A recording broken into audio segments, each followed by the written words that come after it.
Everyone, welcome back to my YouTube channel. Today we're going to make a cool long shadow. First off, grab your type tool and write your text.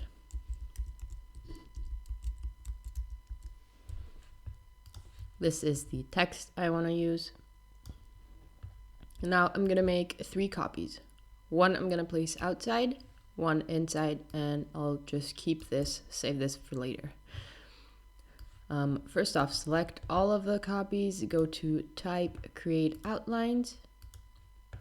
Now select these 2 copies, go to Object, Blend, Make, Object, Blend, Blend Options.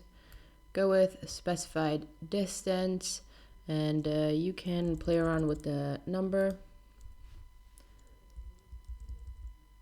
to see what you prefer. I think I usually go with 1 and press OK.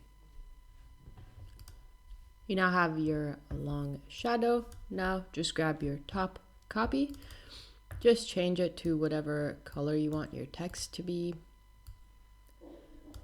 If it's behind, just right click, arrange, bring to front, and align it. That's it. That's all there is. It's so easy. Anyways, I hope you guys enjoyed this tutorial. Feel free to subscribe, leave a comment, and tell me what tutorial you'd like to see next. And also, go give me a follow on Instagram. I post really cool graphic design stuff on there as well. I hope you guys enjoyed, and I'll see you tomorrow.